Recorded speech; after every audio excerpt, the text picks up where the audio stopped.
world of deceit, telling the truth is a revolutionary act.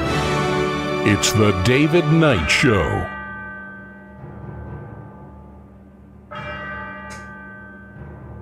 As the clock strikes 13, it's Monday, the 8th of June, year of our Lord 2026.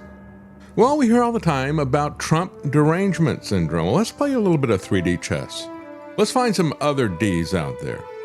You know, the Trump war is a quagmire, and he's becoming very depressed, and he's moving us into a depression. This all started with a lockdown. He started a recession.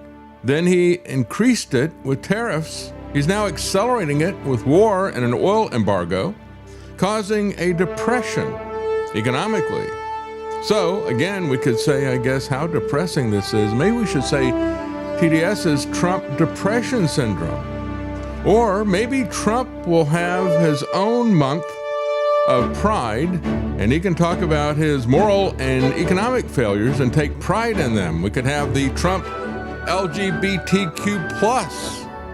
He could have losing gas badly and a Trump quagmire, plus much more. Yeah, how about 3D chess? There's your 3D chess, right? Well, I guess we could also add desperation. And we'll talk about that, how desperate he is becoming and angry. And his supporters are desperate as well to find an accomplishment. And you hear them as over the weekend, they're talking about, look at this, look at his reflecting pond. Isn't it wonderful? And he only spent, 13 million, 18 million, something like that. And Obama spent 33 million on the pond. It's like, how are either of those an accomplishment? They ought to both be criticized for that. But that is his priority, right? If it's anything to do with America, Trump's priority is to gild it and to put his name on it. Because anything else that happens in America, he doesn't care about that. He's got his reflecting pond, which is a reflection on him, by the way, his total narcissism. And yet he doesn't care if you have a home or a job. And so when we look at what is happening today, as Thomas Massie pointed out last week, he said he'll be talking about it today. We're going to talk about it today. Today is the 50th anniversary of something very important. And I think especially when we look at what is happening right now, the 50th anniversary of Israel's attack on the USS Liberty. Thomas Massie had this to say. I'll announce here on your show that on Monday, I will be on the floor of the House speaking to memorialize the fallen crew of the USS Liberty. June 8th, which is Monday, will be the anniversary of the attack that Israel did, unprovoked, violent, deadly attack. 34 crewmen, there were sailors and Marines on board of that ship, and then over 100 were injured, unprovoked. They've since claimed and quickly claimed that it was an accident, a case of mistaken identity. In any case, we deserve, the crew members deserve not to be forgotten. And so we must memorialize them. I'll be doing that on C-SPAN. We're going to make C-SPAN great again on Monday, June 8th. Okay, we'll follow along. And, you know, it's important for us to remember because it... And again, when we look at it, how interesting, considering what is happening right now, how interesting that ship, USS Liberty, was on an NSA spying mission. They were gathering intelligence because it was an ongoing war. It was not acting aggressively. And when Israel said it was a mistake, one shot would be a mistake. But when you make multiple passes over over the ship at a low altitude with the American flag flying, that's not a mistake at that point. You can't keep doing it over and over and over again and claim that it is a mistake. And yet, as we talk about the 50th anniversary of the attack on an intelligence gathering that was happening at that point in time, again, it wasn't a threat to them.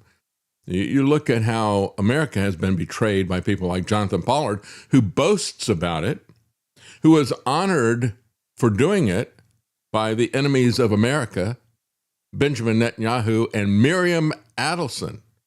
So he was honored for that, and he has boasted about how they have blackmailed the U.S. in 1973. Henry Kissinger, who was Jewish, but evidently not enough of a Zionist even for people like Jonathan Pollard and Benjamin Netanyahu. Think about that. Let that sink in. Henry Kissinger was not as much of a threat as Netanyahu and Jonathan Pollard. So they were upset with Kissinger, said Jonathan Pollard, because Kissinger didn't want to give them weapons. And they were fighting this war with Egypt. And so they said, well, send your satellite over here and take a look at what we got parked under our wings. And he makes it very clear that it was a nuclear weapon. He won't use that word as if we don't know what he's talking about. He strongly hints, he said, I can't say the word, but it was nuclear blackmail. We're going to start a nuclear war if you don't give us the equipment we want right now. That was what they were demanding. That's our greatest ally, folks. And our greatest ally is now escalating its spying on the U.S., which they do constantly, to the highest level.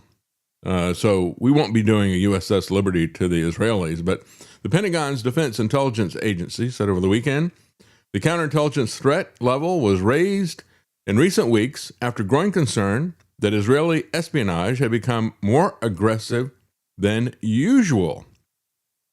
That's right, than usual. It's very aggressive usually, but it's become much more aggressive. That's from our greatest ally that they keep reminding us, our greatest ally. Again, our greatest ally who drug us into a war that was solely for their benefit. And John Kiriakou, the CIA whistleblower who blew the whistle on the lies about weapons of mass destruction, which basically were coming from Israel anyway. Israel and Gina Haspel of the CIA. Trump talked about how we were lied into that war with lies about weapons of mass destruction. And then he promoted Gina Haspel, who was running the cover-up, promoted her to the head of the CIA. Well, Kiriakou exposed those lies, and he went to jail. The only person who went to jail, not the people who lied us into war, not the people who illegally tortured people, but the guy who blew the whistle went to war. And this is what he's saying about our relationship with Israel and the espionage going on. The Israelis spy on the United States. They've always spied on the United States. Do we spy on them also? No. And that's written in stone at the CIA. We do not spy on Israel. But they openly spy on us. They're all over the country stealing defense secrets. Do we spy on other countries? Yeah, we spy on almost every. Why can't we spy on them? It's a political decision that's been made. Yeah, a political decision. In the White House, on Capitol Hill. I guess they made it pretty clear with USS Liberty, you will not spy on us, right? Of course, that's a different type of spying. The Pentagon is increasingly concerned about Israel ramping up its spying on the U.S., recently raising the counterintelligence threat level, a threat level from our greatest ally. And that's what it says right here on NBC. Raising the threat level from America's top ally in the Middle East. If they're our top ally, what does it say about the rest of them? Our top ally is threatening us and escalating the threats. I guess we're hated by everybody because of Trump anyway. So to the highest level, according to 2 U.S. officials and 1 former U.S. official, the Pentagon's Defense Intelligence Agency in recent weeks issued new counterintelligence threat assessment, raising tensions between Israel and the U.S. over the way forward in this war with Iran that they lied us into for their own benefit, not for our benefit, against our interests, against our well-being, and against all law and ethics as well. The DIA posted an internal message that raised the level for Israel to, quote, critical. Now, in terms of context here, they don't say how many different threat levels there are. I don't know if this is DEFCON 3 or 5 or whatever, if you're looking at the nuclear threat levels, but critical. Concerns within the Pentagon that Israel is making a particular effort to surveil U.S. officials, top U.S. officials, to get information on the Trump administration's internal deliberations. They want to keep this war that they started and drug us into. They want to keep this going. No peace. Israel will burn down the entire global economy for their own benefit. And they don't care what it does to them or anybody else. They are mad, as in insane. You want to talk about mutual assured destruction? That's what we get when we merge the United States with Israel, which is what they're now working on in this context. I mean, at the same time, we have the highest threat level from Israel that we've ever had. And that's saying something. And we're not allowed to spy on them because remember that last time we spied on them, they murdered all those sailors, right? And yet we want to unify our defense, the IDF, with the Pentagon? Seriously? That's what the GOP wants to do, frankly. The DIA assessment includes a 7-page document. It features a chart. An assessment of Israel is that its ability to conduct human espionage and technical collection is at a critical level, according to the official. It also identifies a series of specific incidents that heightened U.S. concerns. A spokesperson for the Israeli embassy said that's completely false, that Israel spies on the U.S. Oh, never do that. Yeah, never do that, of course, right? Israeli intelligence collection efforts are aimed at its enemies, not at its allies. And yet, how is it that you had Benjamin Netanyahu meet Jonathan Pollard as he's getting off the plane, flown by Miriam Adelson? Oh, they never spy on their allies? He stole that information, and it put American lives in danger. I mean, it was troop installations and all the kinds of things that the Russians didn't have, and sold it. Israel then sold it to the Russians. Yeah, that's your ally right there. And used it for their own benefit. They wanted to do a prisoner exchange. So they were willing to trade American lives for Israeli lives, and they were willing to steal the information in order to make that trade and to betray America. That's what the Jonathan Pollard case is all about. And now he's out there pushing and pushing and pushing through Mark Levin and others, pushing a nuclear attack on Iran. Because they understand that's the only way that they're going to win. While they talk about Iran being a nuclear threat, let me tell you who the real nuclear threat is. Worse than the Ayatollah. Jonathan Pollard, Mark Levin, you're worse, Levin, than the Ayatollah. You're out there pushing for nuclear war, something not even they did. And Jonathan Pollard as well. You're worse than the Ayatollah. A White House official said, this entire story is false. Yet current and former U.S. officials said Israel's recent efforts have gone well beyond what is typical and expected espionage. That was what USS Liberty was doing when they attacked it. The heightened alert comes as supposedly Trump and Netanyahu have clashed over the war with Iran and so forth. So as we pointed out, this is what I'm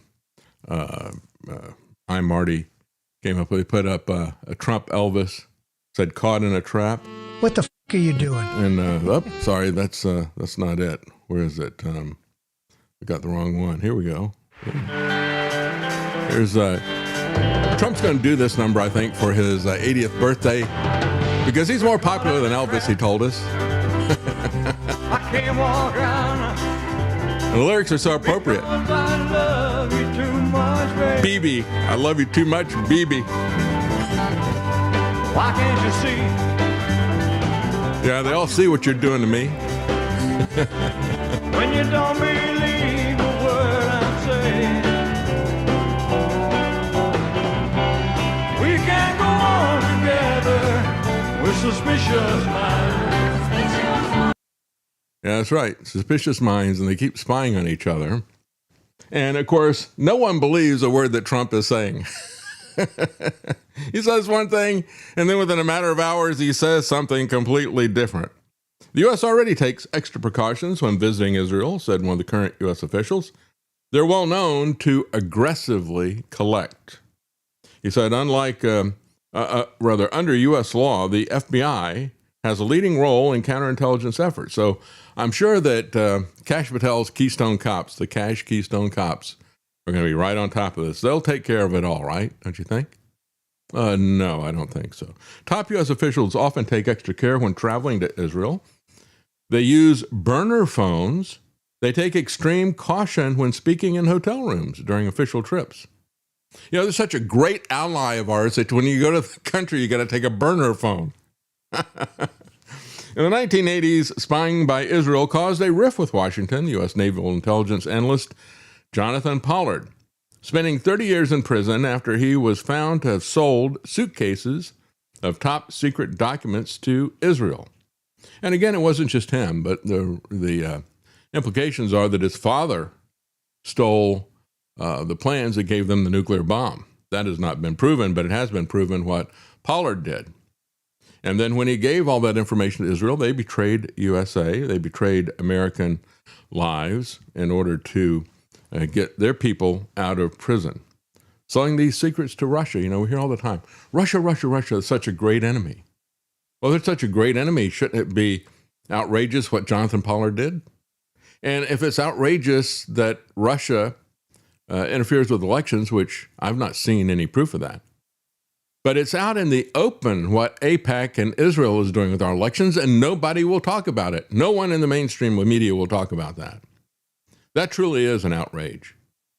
The Pentagon is boosting Israeli spying threat to critical, says RT. The aggressiveness with which Israeli spy services have surveilled top U.S. officials since the start of Trump's second term has been, quote, unhinged, says the New York Times, citing a senior official. Absolutely unhinged. Well, Trump himself is unhinged. By the way, you know, when you look at this, the U.S. appears to be a pretty soft target for any spies. I mean, we had this program, if you remember, we had Vault 7 that was a way for American intelligence agencies to hack into other countries and make it look like they were somebody else. They could assume the identity of anyone, friend or foe. So they can make it look like they were Russian or Chinese, or they can make it look like they were British or Israeli or whatever. Well, that's great, except that the hackers got hacked. The CIA lost Vault 7, and it was published, and it was distributed to everybody. So that's why whenever they tell you that we have been, we've had a cyber attack from a particular country, they're lying to you. They don't know that. They can't know that. And so we have seen data from the Pentagon and from the U.S. government hacked and stolen all the time. And yet, here's a good example. You got an ex-CIA guy who was hoarding gold. All the money that he was making, he wisely put into gold. He didn't put the money into the wrong thing, but he did the wrong thing, and he got caught doing the wrong thing.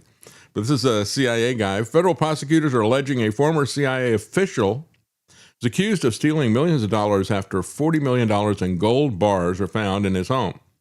Simply created a top secret program to skim the cash for him.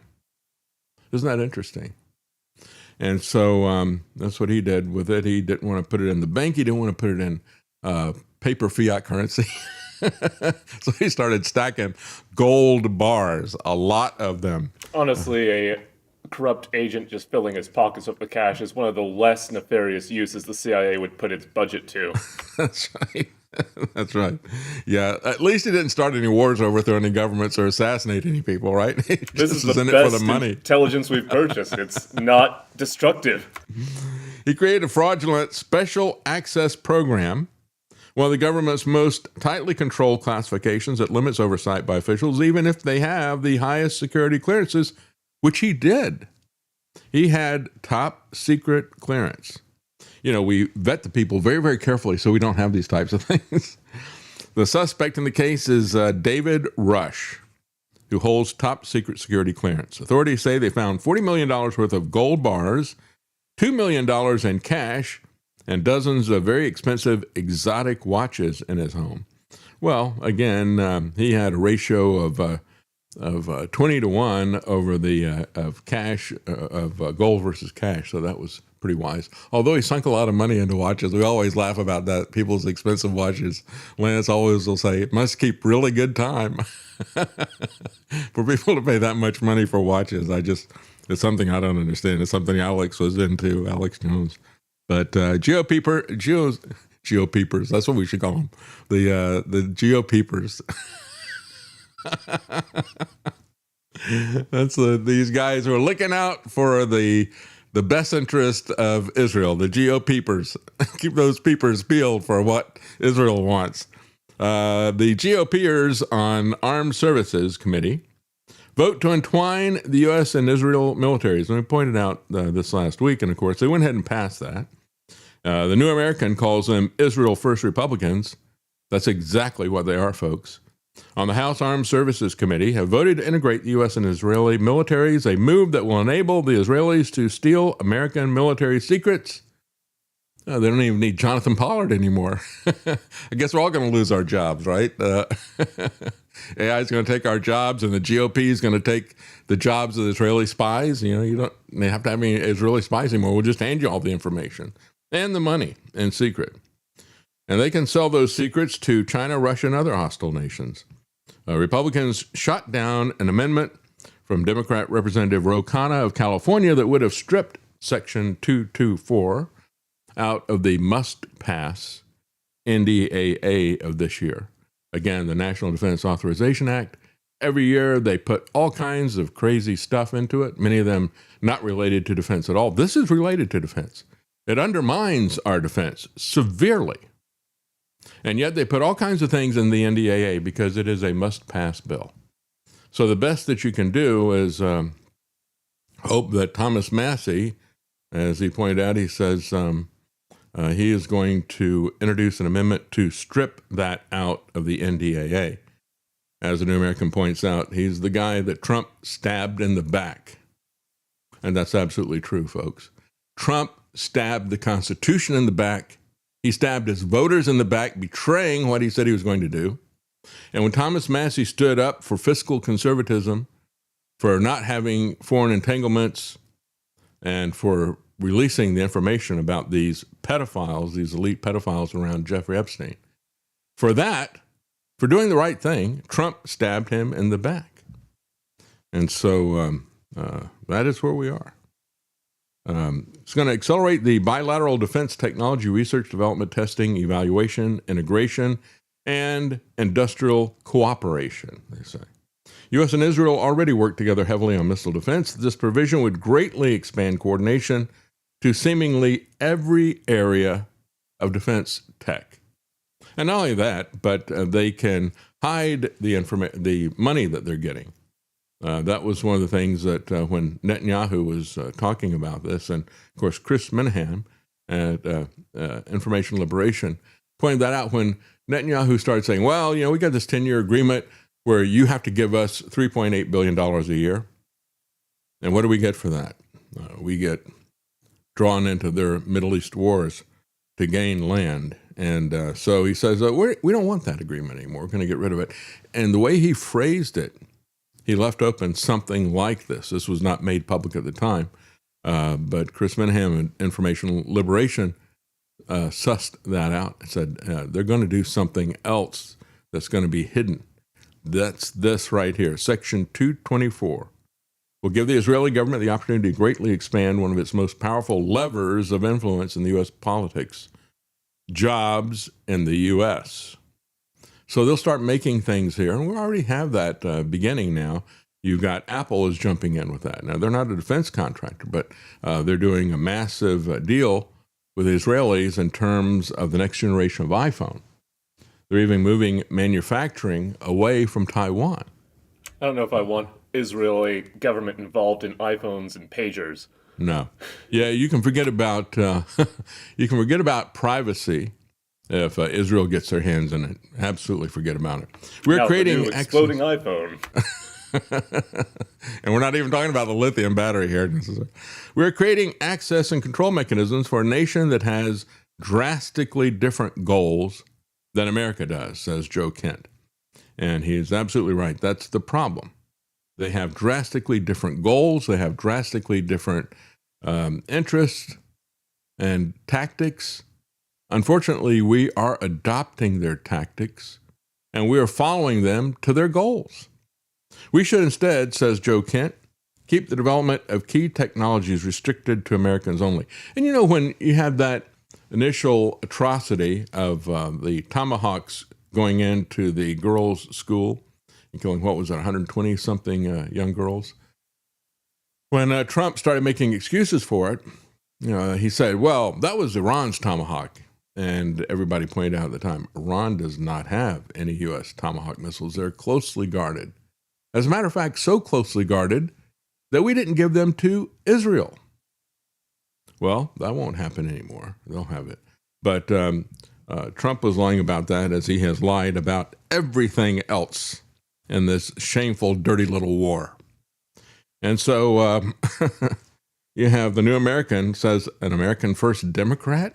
Ro Khanna? Question mark. Can it be? They said Massie and Khanna oppose this. Khanna cited Trump's America First platform and his reason for opposing the merger, which Netanyahu heartily endorsed, of course. The American people, said Khanna, are tired of the arrogance and the insolence of Netanyahu telling Americans what we should do. He said Israel's gross domestic product is smaller than that of a single town in my district. Yet somehow Netanyahu thinks that he can tell American people what we should do.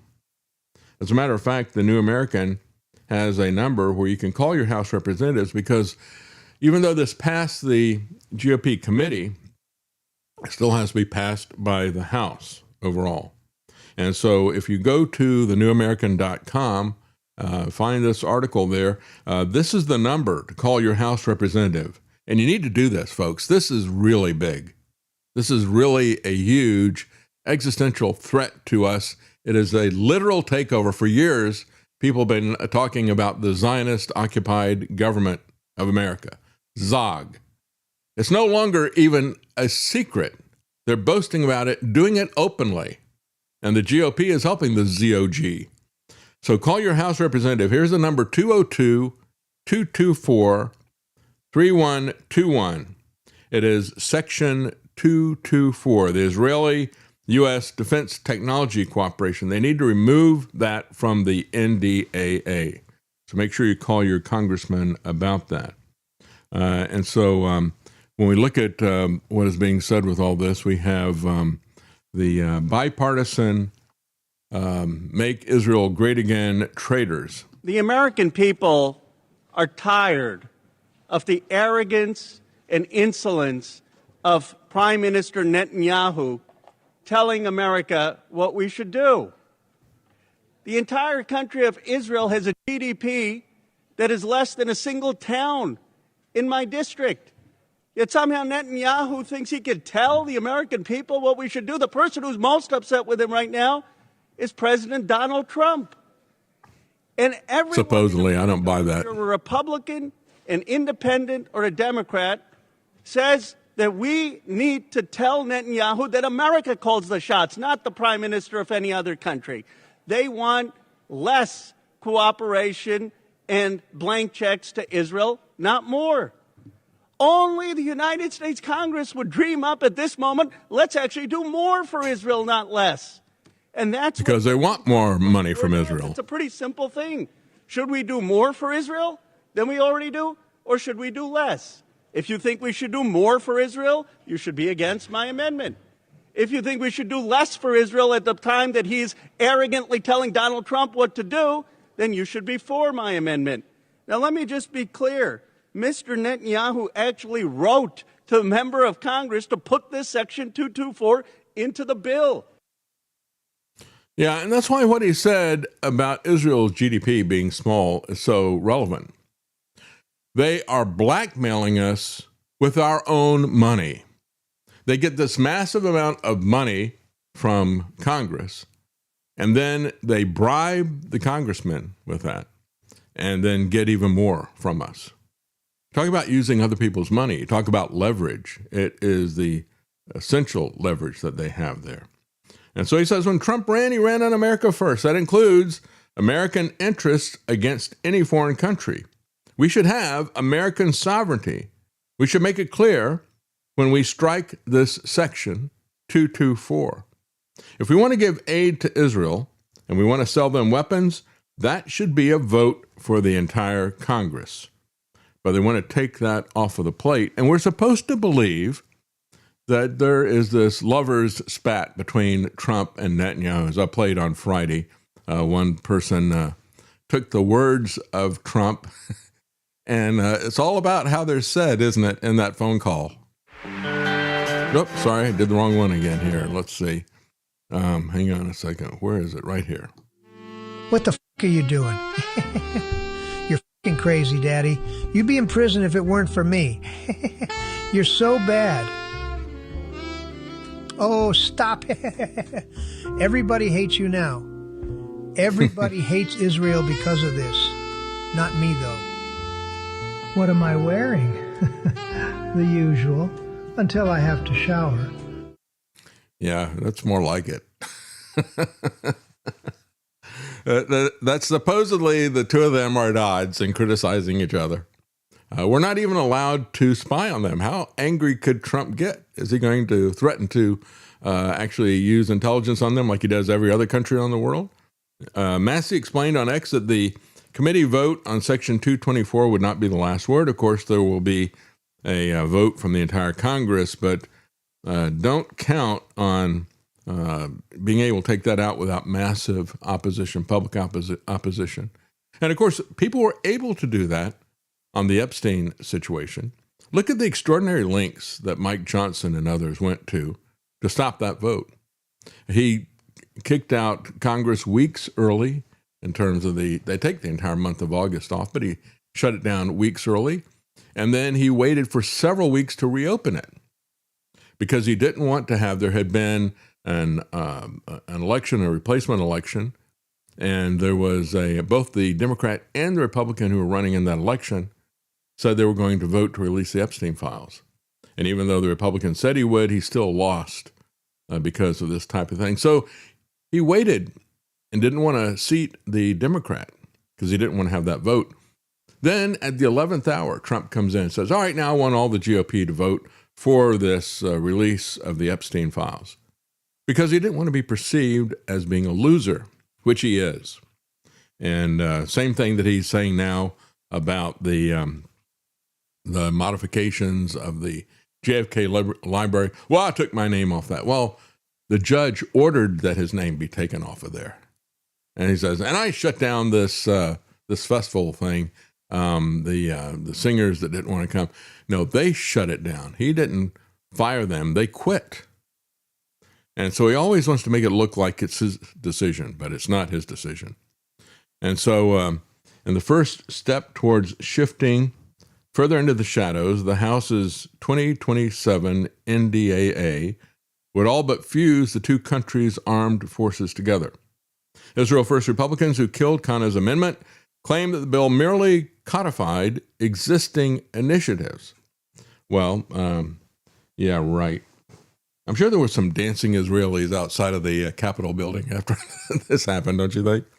Section 224 said Mike Rogers of Alabama, a die-hard Israel firster.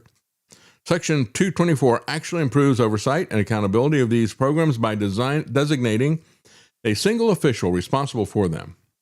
So we'll have a single official responsible for this, not the entire Congress voting on this. Just like we got a single official who decides that he's going to take us into war.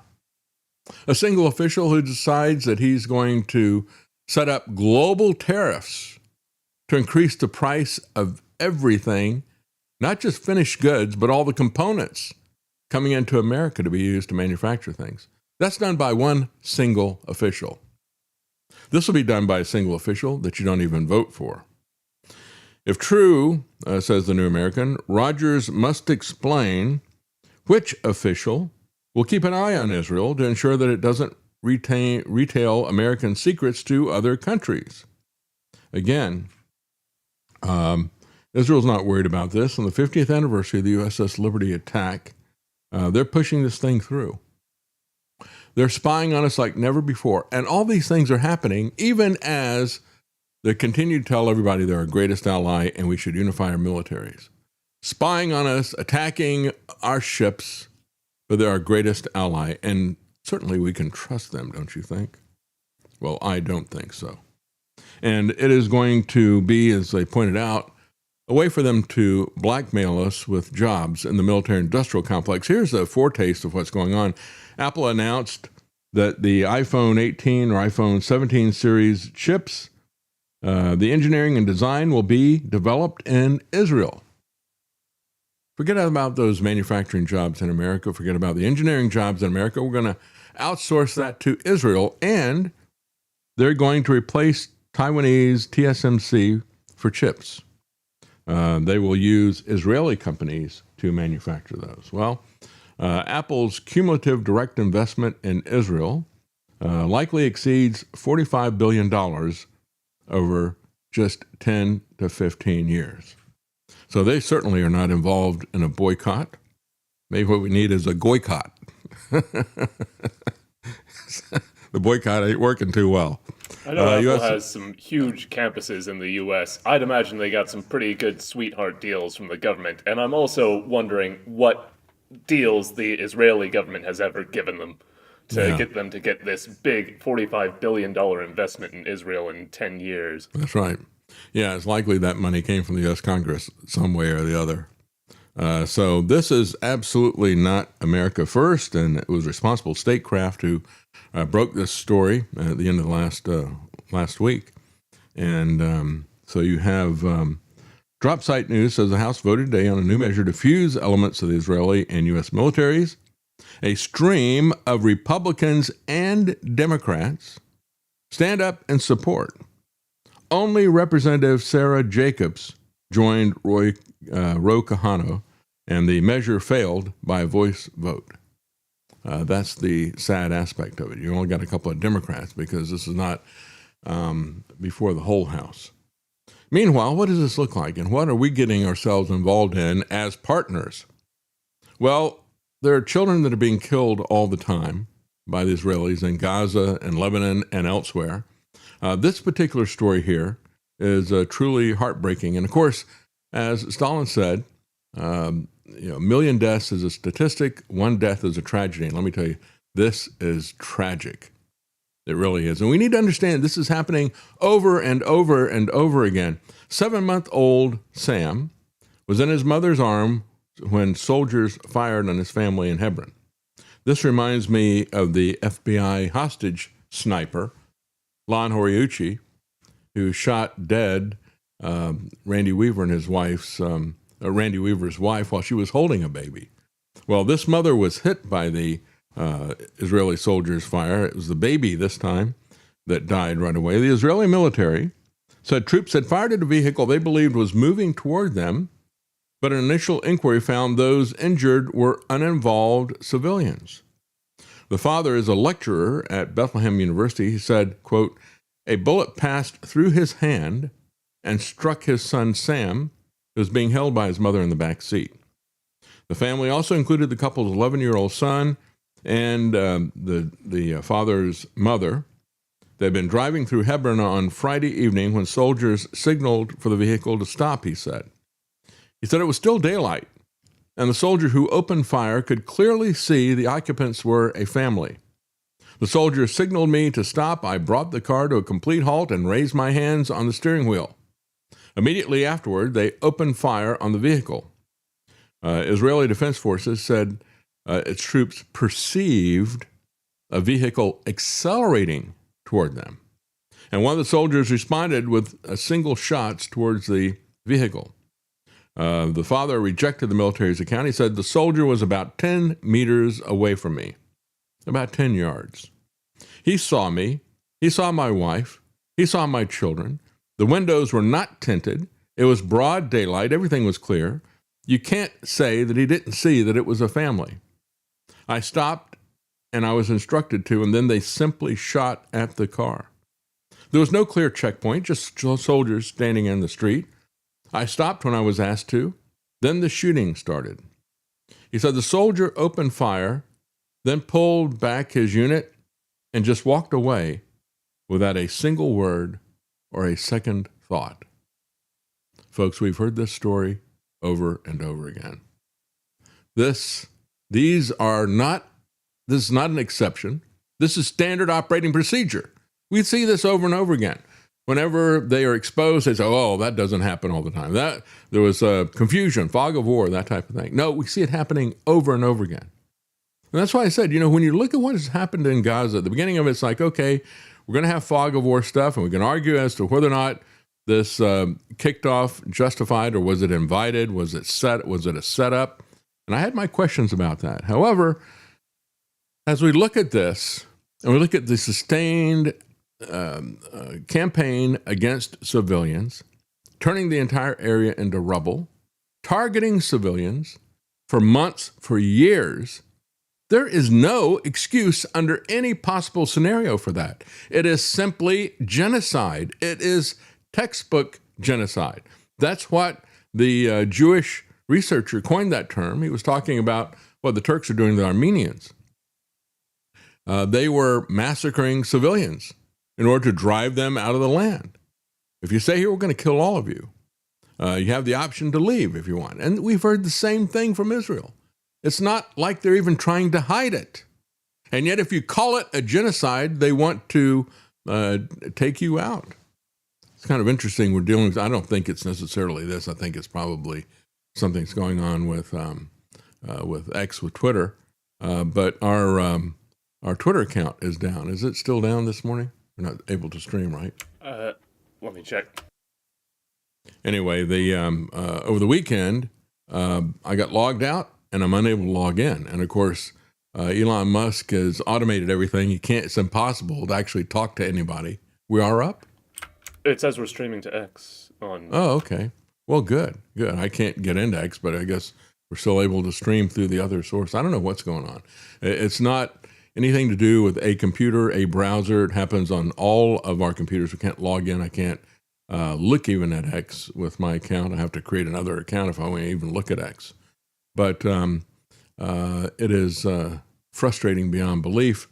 But I've been, I'm fed up with all this censorship, which the Israelis are pushing really hard.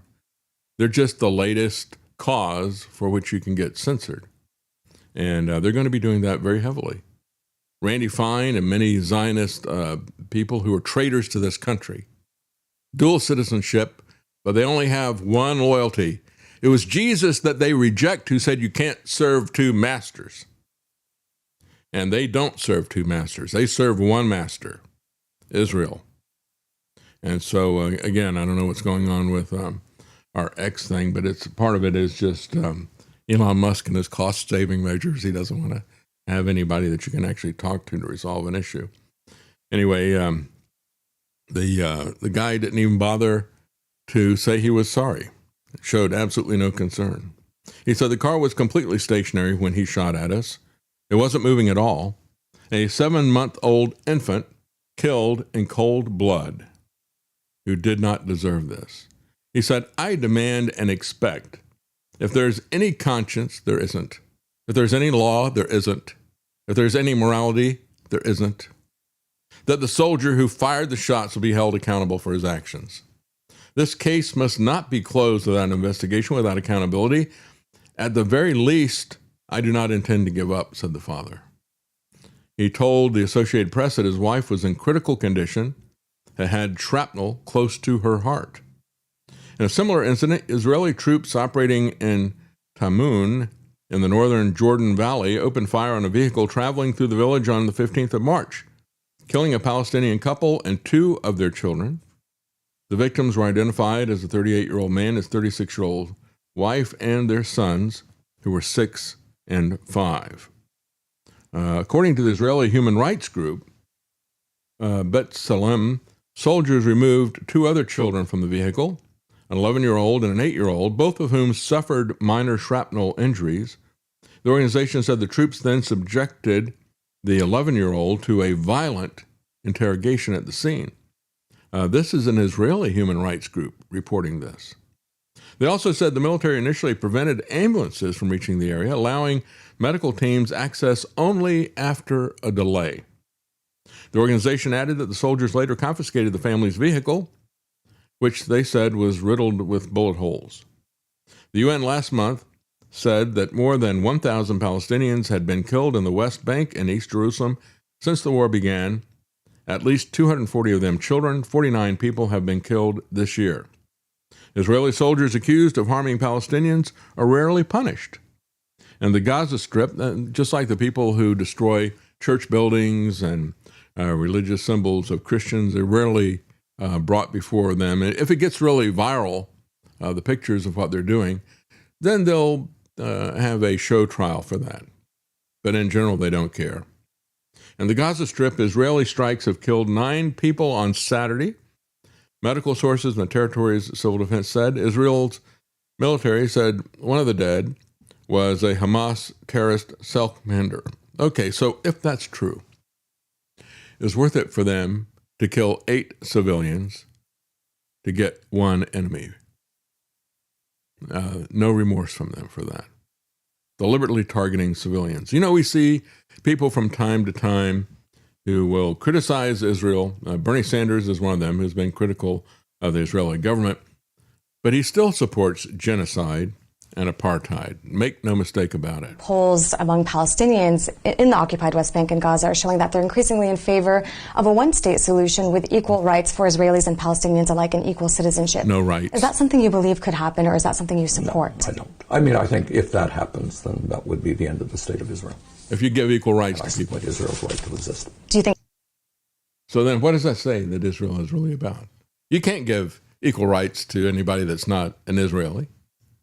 Israel would cease to exist if you did that. Well, if that's what it's about, it doesn't deserve to exist.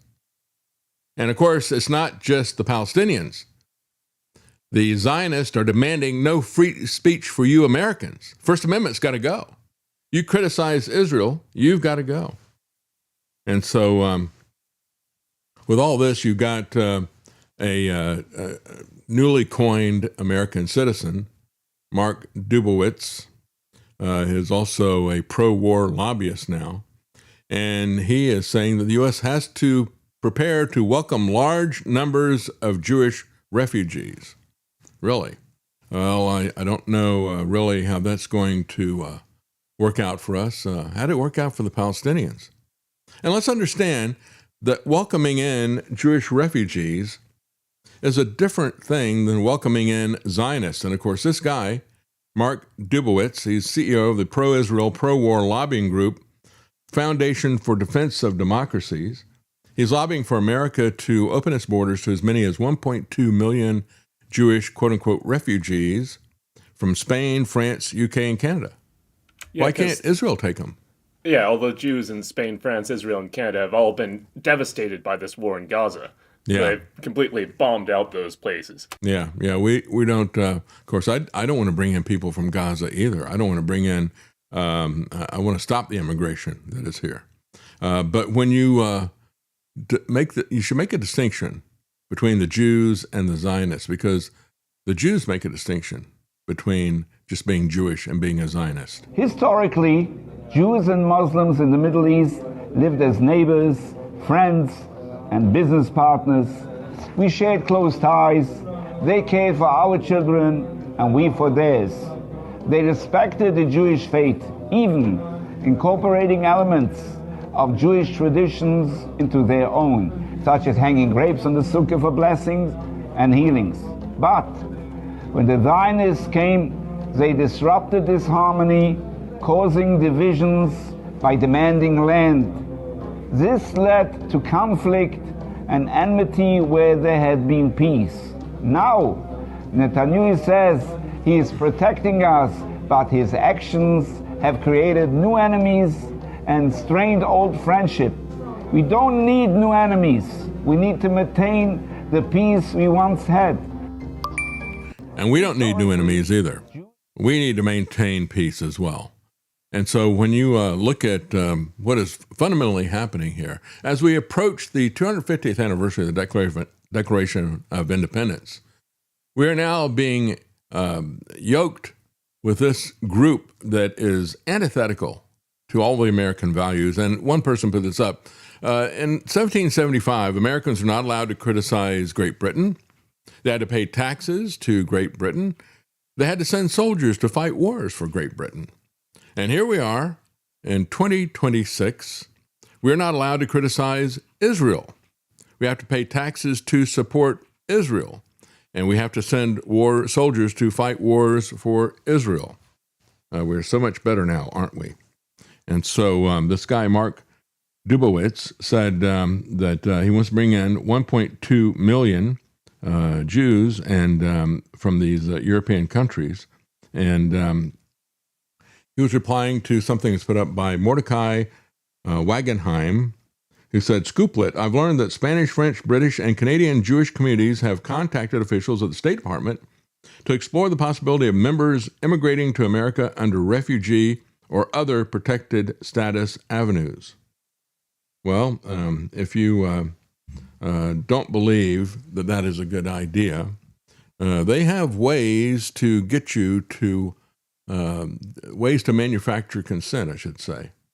Here are some Israelis talking about how they want to use artificial intelligence in a mind war of propaganda. Where do you see genuine opportunity? How can AI help improve Jewish representation in all these issues?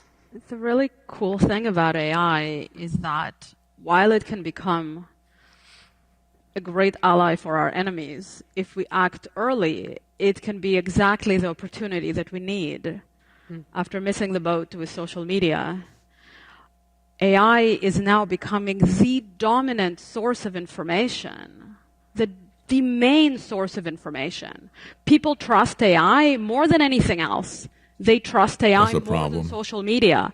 They turn to chatbots like ChatGPT and Gemini instead of using Google, and young people use these bots instead of Google in very, very, very large numbers. So this is becoming the main source of information, okay? And so when I say this, I still find Jewish people being discouraged. They say, oh, but Wikipedia is already so anti-Semitic and social media is so anti-Semitic. Why bother? The AI just learns from all of this data. So, you know, whatever, not much we can do. But that's not true. Because over the past 2 years, the AI companies have been moving towards alignment. So instead of the algorithms sort of honestly representing what's in the data, we're finding that these chatbots and the text-to-image models are increasingly showing us exactly what the companies want us to see. Okay? So it's becoming intentional. So we take over the companies. Which means that instead of trying to control the whole world and trying to somehow manage what's happening in this big blob of Wikipedia and social media, we can go directly to the companies with clear technical and advocacy solutions. For the first time, there's a path to correcting the digital world. Yeah, correcting people's opinion. I'm sorry, but your thinking is wrong, and we have to correct you on this. You know, what disturbs me as an American whose family has been here for a long time, this country has been built by freedom and by the values that we supposedly still celebrate, but we don't have anymore. And so the country has begun, because of its Christian foundations, because of its dedication to individual liberty, we have prospered here. We've become wealthy here. And they have all these foreign parasites like her who come here demanding that we give it all to them. It doesn't matter whether it's Rashida Tlaib who gets elected and she's sitting there doing her ululation with the Palestinian stuff, or whether there's these other guys in Congress who parade around in their IDF uniforms. Now that's going to be perfectly acceptable because the IDF will be unified with the American military. And they want to use AI to manipulate us as well. As I played before for you, here's Alex Karp. This is AI, but it is a perfect encapsulation of what this detestable individual has said about the technological republic. Here it is in a nutshell, folks. This is what the AI and the Zionists want to enforce here in America. Listen up, losers. Stop pretending it's a democracy. We run things. Give up the illusion, and in exchange, we will bring you order and efficiency. Yes, we'll own you. But do you really want to be free? Trust us. We know what to do. While Silicon Valley was feeding you dope and free email, we built the architecture of empire. Technocracy brought to you by the Zionists. We aren't here to protect your privacy. We are here to enforce supremacy. We are the ledger now. Every tax return, every Medicaid file, every license plate, every crossing. Your president signed it into being with a pen in March. You kept scrolling. Your politicians are empty vessels. Your civil liberties are a liability. We are done pretending all cultures are equal. We know who the elites are, we know what we are building, and we demand that you applaud the billionaires taking the reins where your fragile democracies have failed. Welcome to the technological republic. You can stop scrolling now. We already have everything we need. Try to unplug us. We dare you. Now get the f*** out. Yeah, that's right. And The Guardian back in January reported this massive push to bring in millions of Jews. The Guardian said in January, the headline was, U.S. reportedly considers granting asylum to Jewish people from the U.K. Discussions are underway within Trump's administration about the U.S. possibly granting asylum to Jewish people from the U.K., according to the Telegraph, citing the U.S. president's personal lawyer. Yeah, absolutely. We need more people like Jonathan Pollard and Netanyahu, who spent a lot of time here in America. We know where their loyalties lie. We know where Miriam Adelson and her husband's loyalties lie. I mean, she comes here, great value added, builds casinos to rip off Americans and then take that massive amount of wealth from these kinds of criminal activities. In my opinion, they are criminal, and then use it to buy Congress. That's what the Adelsons have done. And so they lie us into war. They start wars, and then so they can steal land, and they blackmail us with the threat of nuclear war. Supporters of Israel in the UK cast mass demonstrations there against the Israeli response to the 2023 attack as motivated by anti-Semitism. And of course, we see here that in the United States, they want to censor any criticism of the Israeli government, calling it racism. They want to criminalize speech, and Randy Fine is one of the leaders of that movement that is there. As a matter of fact, if you look at, this is an actual article. Couldn't actually believe it. This is actually an op-ed piece that was put up in the Times of Israel. And here's the headline. It says it all. And then he unpacks it throughout the rest of the article. He says, to dislike certain ethnicities is racist. But if you see Jews as equal, to other people, if you say that all men are created equal and endowed by their creator with certain inalienable rights, that is anti-Semitism, he said. To see Jews as equal to other people is anti-Semitism. I'm telling you, that is racist, master race type of Nazi fantasies that they're dealing with here. They have become what they oppose. He said Garson, who is working with Trump previously hired him to pursue a $50 million lawsuit against Bob Woodward. That lawsuit was frivolous. The judge dismissed it. But Garson, his lawyer, said that he could see no future for Jews in the UK. They've all got to come to America, not to Israel, by the way. Mark Dubowitz, as I said, he's a newly minted American quote-unquote citizen. He was South African, then Canadian, and now American as of 2015. He went to college in Israel, and Trump's entire second term, as Information Liberation points out, has been exclusively dedicated to serving Israel. Well, I wouldn't say exclusively. I mean, he is interested in taxing Americans to death, running up inflation, and taking us to one war after the other. I mean, it's not just the Iranian war. He wanted to do it in Venezuela. Now his next stopover is going to be Cuba. It's the divided loyalty, however, these dual citizens. It's a real issue. And I played for you before. I'm going to play it one more time here. This is a program where they were talking to several young women who had come to America. They were in their 20s, and they become American citizens. And many of them were dual citizens. And so he asked them, he said, where does your loyalty lie?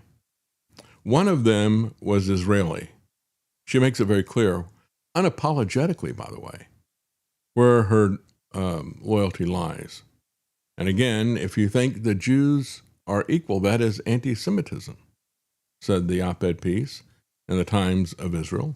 To which country is your allegiance? So starting with you, the United States or Russia? Fortunately, the United States. What about you? America all the way. What about you? Israel or the United States? Israel. I have dual citizenship. Why are you here? You are how old? I'm 28. 28. Of your 28 years, how much of that time has been spent in the United States?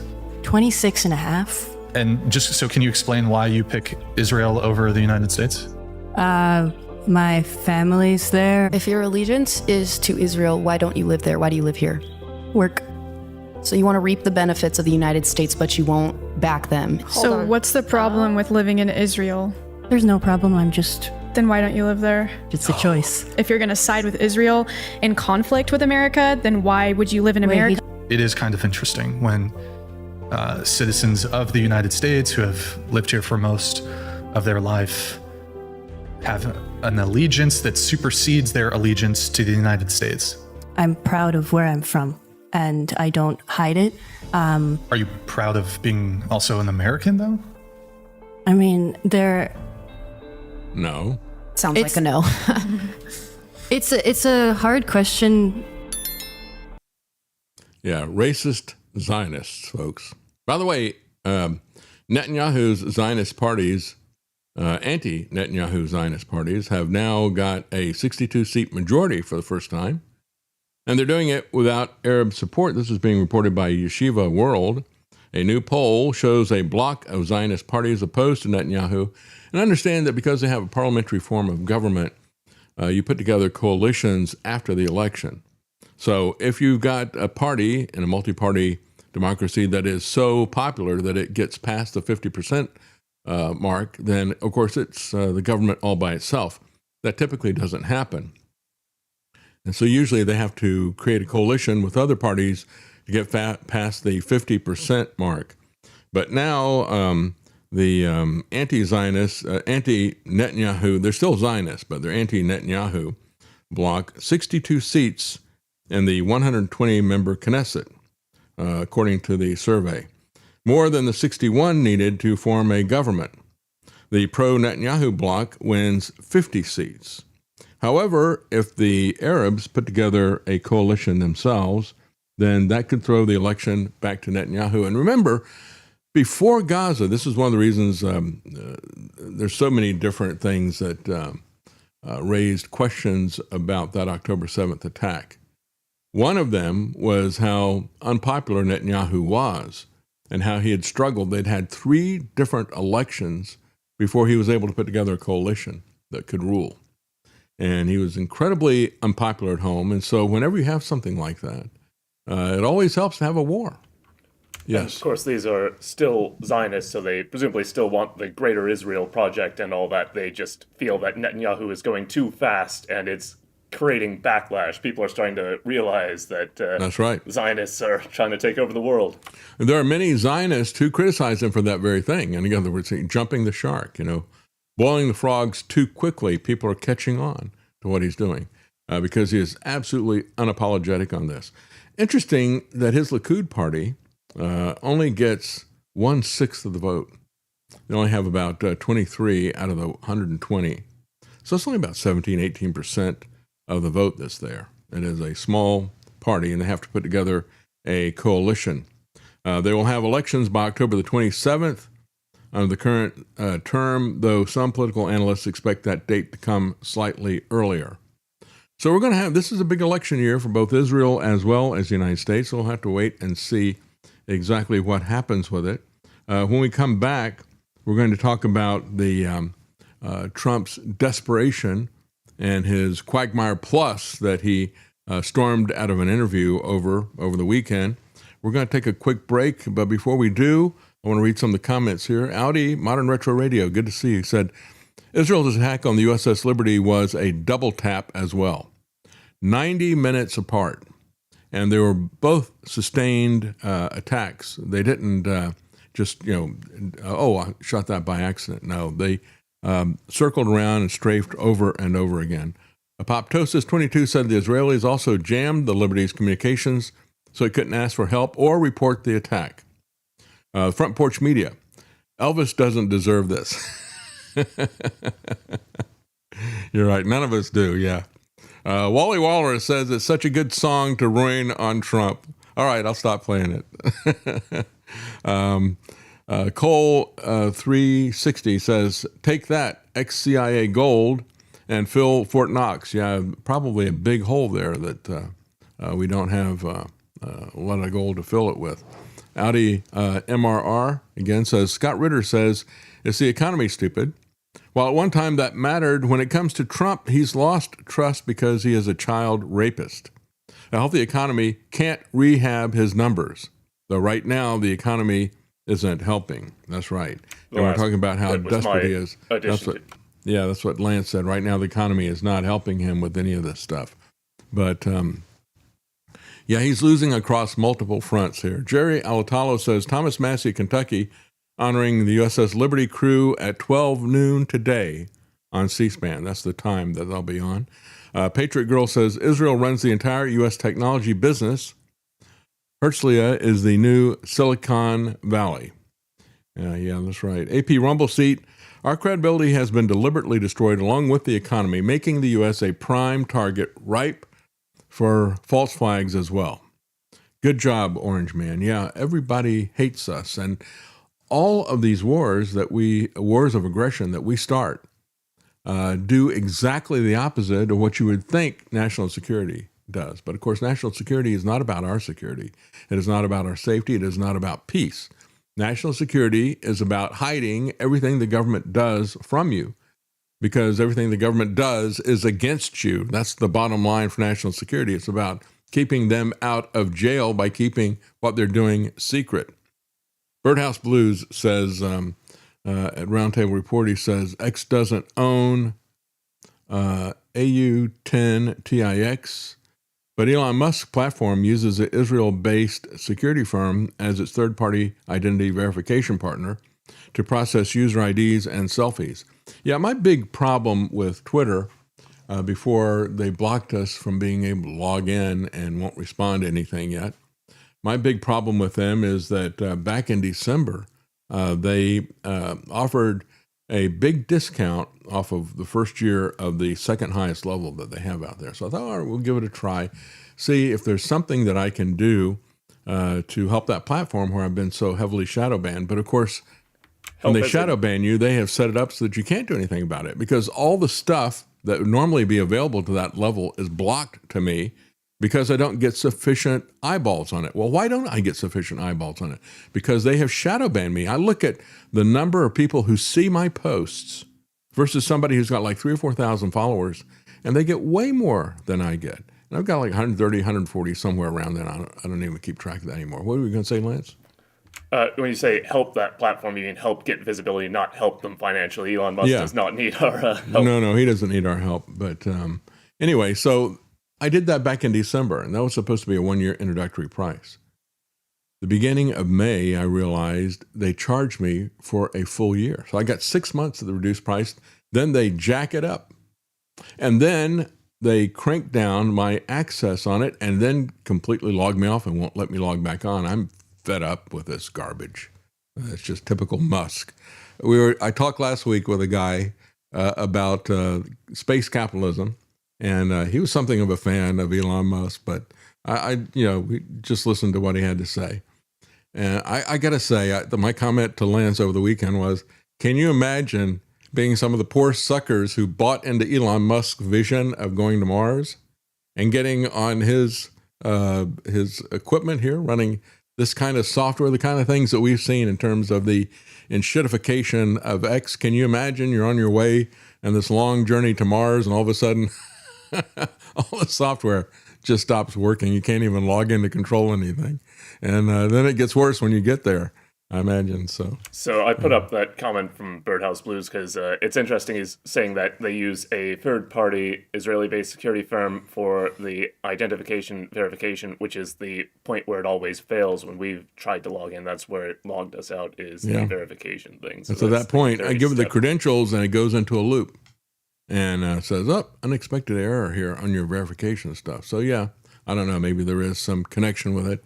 I don't know what the cause is. It could just be that these people are very incompetent. They certainly are. But it's just interesting that it is the verification thing that's failing. Well, I've been seeing malice on X towards me personally since 2018, so it wouldn't be anything new. Bribe B. Mac says they already have taken over all cyber infrastructure. That is absolutely true. We're going to take a quick break, folks. We'll be right back.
You're listening to The David Knight Show.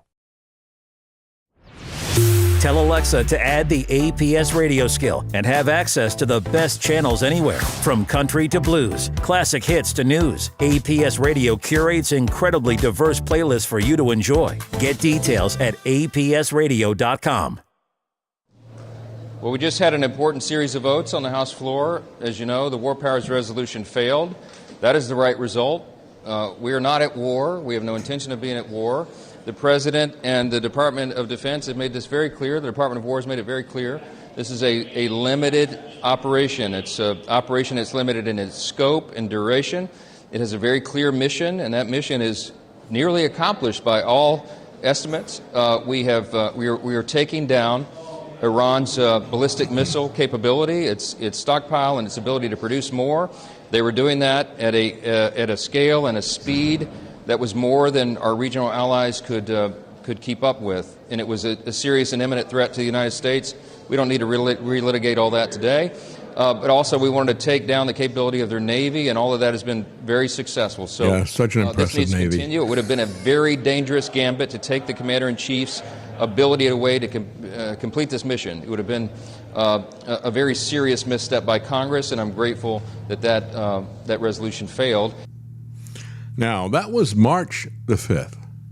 Yeah, it could be just... We've been hearing the same song and dance from people of his ilk since then, haven't we? You know, they kicked off this war of aggression, undeclared, unjustified. We were not attacked. They kicked that off on February the 28th, and that was him, March the 5th, saying, well, you had some people in Congress who tried to stop the war and say, we're going to need to follow the Constitution and have a debate about whether war should be declared. And, of course, Mike Johnson, who says, no, they took the appropriate course. We do not want to have a declaration of war according to the Constitution. And Mike Johnson has also said, we don't need to have search warrants. Can you imagine how long it would take if we got search warrants to do all the police work that we want to do? The Constitution was not there, Mike, to expedite what government is doing. It was there to restrain government, to slow government down. You've got this exactly upside down. And of course, Thomas Massie reposted that. He had tweeted at the time, on March the 5th, he tweeted out that speech that I just played for you from Mike Johnson. And Thomas Massie's comment on March the 5th was, quote, we are not at war, says Mike Johnson. He says this is Orwellian level of doublespeak. And then he retweeted what he had put out on March the 5th, did that over the weekend. He says, 3 months later, and we are still at war. It was a war then, it's a war now. Absolutely is. But if you are against war for Israel, you are racist and anti-Semitic, says Randy Fine. I served with two anti-Semites, Marjorie Taylor Greene and Thomas Massie. One we got to quit, and the other, thanks to all of you, we beat. Yeah, it was the Jews who got him out, the Zionists. And we're very, very lucky. Whereas Democrats 20 or 30 or 40 years ago had anti-Semitism show up in their party, and they minimized it, and they said it was the fringe, and they didn't deal with it, and it took over their party. The leader of our party said he wasn't going to deal with that. He's going to let Israel take over our country. Donald J. Trump is the greatest friend that Israel's ever had, but that doesn't go far enough. Donald J. Trump is the greatest friend American Jews have ever had because he stands up and he fights for all of us. And again, when the Zionists, when Israel spies on us, attacks us, blackmails us with nuclear weapons, and brags about it, I wonder, did anybody ever ask Randy Fine if he disowns Jonathan Pollard? That'd be a great question. I'm sure he won't talk to me. But if anybody could get an interview with Randy Fine, you need to ask him, do you disown what Jonathan Pollard did? Do you disown the fact that he bragged about nuclear blackmail of the United States, as well as being one of the worst traitors, if not the worst traitor we've ever had? Every time you see somebody that is reprehensible in politics, they'll always go to that particular party And they'll say, do you disown that? Do you disown that? Nobody asks Randy Fine or any of these pro-Zionists if they disown Jonathan Pollard. You ought to ask it from some of the other people, like Mike Rogers, who are hardcore Zionists. And of course, the reason that people like Mike Rogers are hardcore Zionists is because they're hardcore warmongers. They want war everywhere with everyone, and that's exactly what Israel wants. That's what they love about Israel, I think. Trump is now calling the younger Khamenei more rational. Well, he might have been more rational until you assassinated his father, nearly killed him, and killed other family members. Trump says he expressed hope. Let me tell you, this is not a biblical hope. Biblical hope, at the time, the word that was used for that was translated into English hope, meant a confident expectation. He doesn't have a confident expectation that this guy has become more rational because Trump attacked him. That is the insanity of all of this bombing campaign stuff. And of course, Robert Pape, who's a professor in Chicago, wrote a book about bombing to win. He said, you don't win by attacking civilian populations. You don't win by doing assassinations. What that does is that hardens your opposition. This guy, he says he thinks he's more rational. Let me tell you, when I look at statements like that from Trump, if he seriously believes that, we need to get somebody that is more rational than he is in the office, because he doesn't have a clue if he's not lying to us. So is there any hope that Trump has now become more rational, more ethical? I don't have any expectation that that is the case at all. So again, he rejected the idea that it is going to be an endless war, and he was the one who used that term in his interview that he got very upset with because he could not handle the interview, stormed out of it.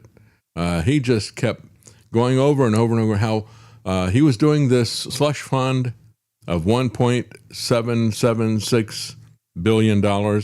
He was doing that for the benefit of the people in J6. And it's like, I looked at that and it's like, you lying SOB. You're the one who turned your back on all these people after you ripped them off, you picked their pockets, you stabbed them in the back, and then you leave them to die on January the 6th. You could have pardoned them and you ghosted them for your own benefit because you knew they were going to come after you if you did anything for them. Guess what? They came after you anyway. And I'm telling everybody that this slush fund had nothing to do with the J6ers. And this Kristen Welken, or whatever her name is, with NBC that interviewed him, she wanted to debate him on whether the J6ers should get any money. This was, is, and remains all about money for Trump. He's going to get $100 million worth of IRS penalties taken off because Todd Blanche has illegally just given him immunity for all that stuff. Where's the authority for that? It's still absolute corruption. And I said before, when you set up this massive trust fund, nearly $2 billion, and Trump is going to set up some hidden bureaucrats to allocate the money, he will appoint them. They will answer to him. He can remove them. They don't have to show anything to anybody. That's why everyone is calling it a slush fund. And it was always set up to give all the money to Trump. That's exactly what he did with the CARES Act. He set this up as supposedly going to help small businesses. We've seen this movie before. I mean, we've seen all of this stuff before. The original movie was bad, and I'm sick and tired of the reruns, playing this over and over again. But with a lockdown, he knew that he was destroying all these small businesses on Main Street. So he changed the very definition of a small business in order for businesses like his to be able to get more than 50% of the money, going to less than 5% of the companies who applied. And I guarantee it would have been the same kind of thing or worse with this fund. It is not about the J6ers. It never was about the J6ers. If it was about the J6ers, how in the world could he tie his lawsuit about exposing his personal tax information, and the other part of it was a raid, a very gentlemanly-like raid based on what the government typically does. They didn't come in throwing flash grenades into babies' cribs like they typically do. But he was very upset they came in and searched Mar-a-Lago. So he sued over that. He sued over the fact that a contractor released his, along with dozens of other rich people, most of them billionaires, tax returns to show they don't pay any taxes. And on the basis of that, he sued them for $10 billion. It had nothing to do with the J6ers. That was not part of his weaponization lawsuit. And that was one of the things pointed out by the judges who all came together to push back against this. They said it was absolutely fraudulent, that you cannot take the money, you cannot sue for one particular purpose and then reallocate to people who are completely unconnected to this lawsuit. And yet you have his opposition continually connecting J6 to him. That's what he wants to have happen. He wants people to think that he's doing something for the little guy. Trump doesn't do anything for his followers. He stabbed the farmers in the back, he stabbed the J6ers in the back, and he leaves them to die. So he said, this guy who was the new leader of Iran, he said, well, he was injured. He's pretty badly injured. So there's a certain bravery there. Hey, pal, do you think he knows who injured him? Do you think he knows how you did a sneak attack while you were still supposedly negotiating with them? Typical Israeli tactic. Perfidy, betrayal, double dealing, and you killed his family. So I don't think there's necessarily bravery there. I would say he's probably got a different range of emotions than what Trump is telling us. Is he bitter? I mean, he's had crippling injuries, the assassination of his father and other family members. Trump is absolutely irrational. This is all wishful thinking. Or as the director of the CIA said, John Ratcliffe, when this war was pitched by Netanyahu and the chief of the Mossad, the CIA director Ratcliffe said, this is all farcical. And this is what we should call this war. This war should be the farcical war. Everything about it is a farce. The authority for it is a farce. The cause for it is a farce. And the results and what he is saying about it is all a farce.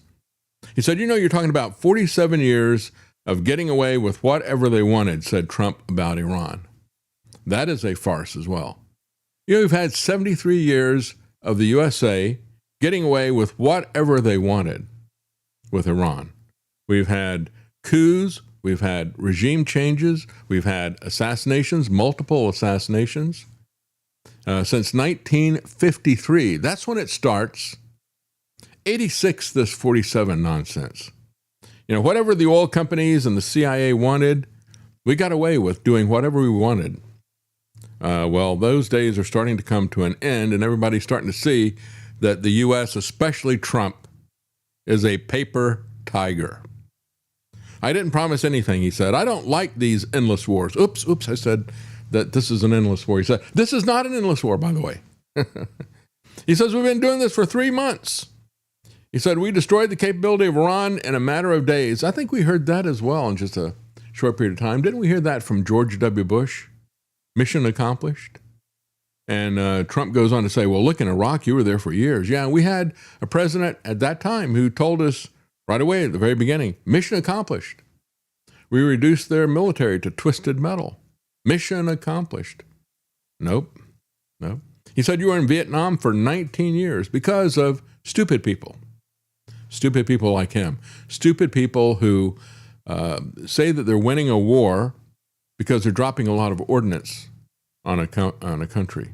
That doesn't win wars. It didn't win South Korea. And as I pointed out before, Robert Pape wrote a book about this in 1996, Bombing to Win.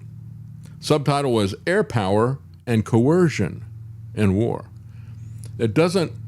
Air power does not work in terms of coercing the civilian population. We should have learned that lesson in World War II. Hitler tried that with London. We then tried it with the Germans. We tried it with the Japanese. And quite frankly, I don't think that even the nuclear bombs dropped on Nagasaki and Hiroshima, I don't think that coerced them to peace. That is the popular narrative that is out there. If that had worked, that'd be the only time that it did work. But it is an interesting coincidence that the point at which they surrendered was when Russia decided to enter the Pacific Theater. They took some time after the war in Europe ended. They took some time off, and then they were entering it. As they were entering, the Japanese said, well, we'll negotiate for peace. So Again, this is the same old recycled lies that Trump said his predecessors should have been impeached for. And he should be impeached. And hopefully he will be if the Democrats get charged after this election. So again, I think that Robert Pape, when he talks about bombing to win and the futility of trying to coerce a nation by attacking a civilian population, has just the opposite effect. And I think he's going to need to have an update for his book based on the monumental stupidity of Trump and this particular war. That's deserving of an entirely new book, because it is so many orders of magnitude worse than anything that people have done prior to this in terms of stupidity. How many times do you have to repeat a mistake and then double and triple down on it? Trump reiterated that he's willing to use military force to retrieve Iran's highly enriched uranium, something that is widely seen as highly complex and risky operation. And, he's said, I don't really need to do it. It would be more of a PR operation. When you look at what he's talking about, he says, well, it's basically been encapsulated. But he said, we're going to get that from them. They're either going to do it with us to try to dig that out of the rubble and give it to us, or we will invade. And you have to ask, why is this a sticking point? Why do we have to continue this war in order to get the quote-unquote nuclear dust, as he calls it, that he says is entombed there? Entombed from what? Entombed from the attack a year ago? I think it was June of 2025. There was no reason to have this second attack. The only reason we did this was for Israel. And they're still using that nuclear excuse. Even though he says that it's entombed, even though he says it's PR, he has to continue the war. Why? Because Netanyahu wants the war continued. That's why I say this fight between the two of them, it's pure professional wrestling. Absolute nonsense.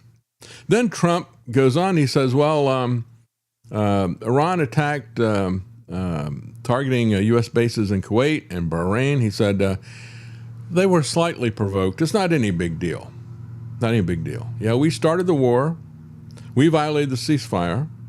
Have we already united with the IDF yet? I mean, it certainly seems like it. We've certainly adopted their tactics. But what was the slight provocation, as he points out? Well, Iran launched the missile and drone attacks after the U.S. bombed a commercial ship. A commercial ship. We're targeting non-combatants and civilians over and over again. Trump is out there boasting like no idiot before him has ever boasted. And it is idiotic to boast like it, because basically he's saying, I'm going to erase a civilization. That is a war crime in and of itself. But he's actually targeting non-combatants and civilians, just as they continue to do in Venezuela. When you bomb a commercial ship, that is a war crime, folks. During the Iranian attack on Kuwait, a passenger terminal at Kuwait's international airport was hit. At least one person was killed and more than 60 were injured. Local officials said the terminal was hit by Iranian drones, which Iran denied. Again, it looks like they've got some footage showing that it really was Iranian drones, but they have at least enough decency left to deny that they did it deliberately, which Trump doesn't have. I mean, the Pentagon denied that for a while that they hit the school with the Tomahawk missiles, but they've now admitted it. But Trump doesn't even think that he has to deny this. It's just like all the other crimes and corruption that he's involved in. He doesn't even bother to blush. So they claim that it was struck by an errant U.S. Patriot missile interceptor. That doesn't appear to be the case. However, Trump doesn't have the decency to deny or to be ashamed about the fact that he provoked them a little, because he bombed a commercial ship. That's a little provocation. Yeah, it's no big deal, he said. Just amazing to see how evil the American government has become. He's now softened the red line. He said there's no reason to retrieve Iran's nuclear dust. It's effectively entombed, and yet that is the excuse for continuing the war. So basically what he's saying is we have no reason to continue the war, because we all knew there was no reason to start the war either. except it was what Netanyahu demanded from him. So he claims that his de facto goals were accomplished, so then why isn't he leaving so that the oil can flow? Well, he says, I can't leave because I got to get that nuclear dust that is entombed there. I got to do it for PR benefit, right? Let me tell you, he couldn't have worse PR globally than he does right now. Iran's stockpile of enriched uranium is no longer the central issue that it once was, says Zero Hedge in summary. Trump is lashing out after the House War Powers Act was passed finally on Wednesday. I mean, here we are. We had 100 days, I think it was yesterday, 100 days of war. Finally, the Democrats, along with 4 Republicans, passed the War Powers resolution. Both the Congress and an additional piece of legislation ignored by the Trump administration. And so he says, we don't necessarily have to get the nuclear dust because it's now effectively entombed. I think it was effectively entombed as of a year ago, which says that there was absolutely no justification for this war at all. Some people will say, well, it's justified because we've got to have regime change. That hasn't happened. As a matter of fact, it's made it worse because now you've got a guy who is not going to be more amenable to Trump than the previous situation was. And so you did not get any kind of effective regime change. If anything, it got worse. And you didn't get anything in terms of nuclear that you hadn't already done. As a matter of fact, the IAEA, the International Atomic Energy Agency, that is the ones that typically go around and inspect nuclear sites, although Israel has never subjected themselves to that kind of inspection. The IAEA has published a restricted document which reveals that the nuclear risk posed by Iran is now higher today than it was before the war began. Prior to the war, the IAEA was allowed to inspect Iranian enriched uranium, but such inspections have now been halted. And by the way, it's not just Iran, but it's every country now realizes, especially in the Middle East, that they are now subject to attacks from the United States or Israel preemptively, unless they can get nuclear weapons. That's the only thing that's going to save them. So what do you think is going to happen with that? You know, what Trump and Israel have done is actually to create nuclear proliferation in the Middle East, to create a reason for people to do that, especially with Iran. And that's why they said they're not going to give up their programs. And they're now not going to let the IAEA inspect them either. Meanwhile, in Lebanon, the General Secretary of Hezbollah said in a speech, he laid it out, and basically, folks, he's telling us the truth, unlike Netanyahu and Trump. He said the revolution in Iran was launched from an Islamic background on the principles of resisting injustice and occupation. What was he talking about? Well, if you know the history of what happened in 1953, that's what they're talking about. Putting in this ruthless king, the Shah, and his secret police that were ruthless as well. Injustice and occupation. Iran announced that it's neither Eastern nor Western. The West and America will not accept Iran. They want it to be subordinate to their interests and to their tyranny. And that's what's been going on since 1953. He said, as long as Israel is in Lebanon, resistance will continue. Northern Israel will remain at risk as long as Lebanese villages are being bombed. We are only concerned with ending the comprehensive aggression with a ceasefire and the withdrawal of Israel. As long as the occupation exists, the resistance will continue. Yeah, does Lebanon have a right to exist? Yeah, Israel says no. Israel wants to take that land from them as part of their greater Israel project.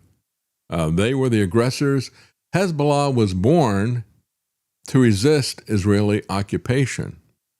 The Israelis didn't occupy Lebanon because Hezbollah was there.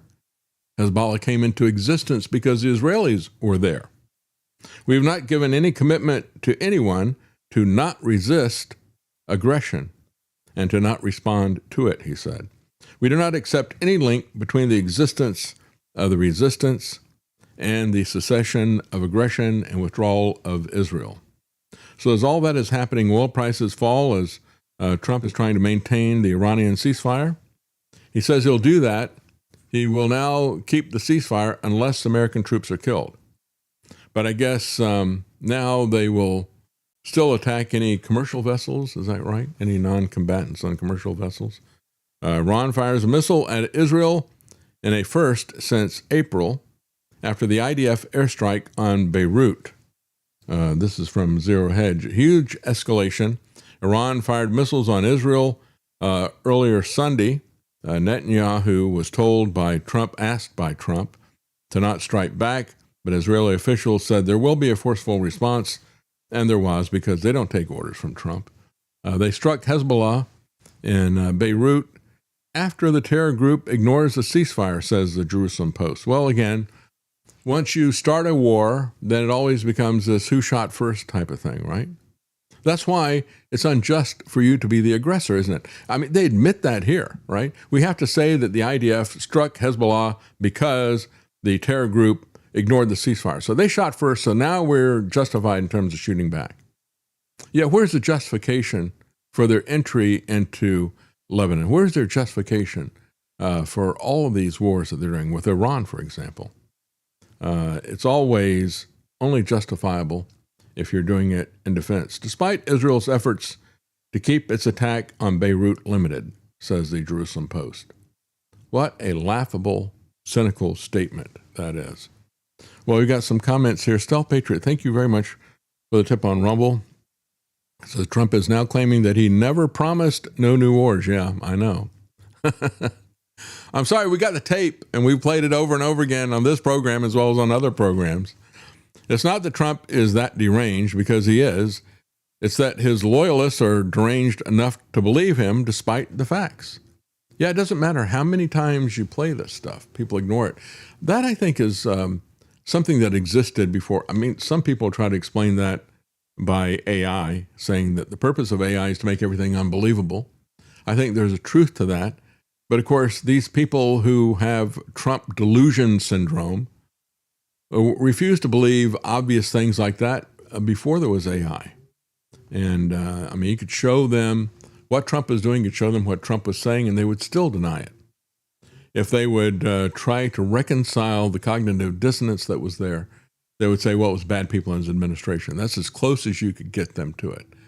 To which you would say, well, who put them in his administration? Is he not in control of anything? Does he not have any responsibility? Oh, no, he doesn't.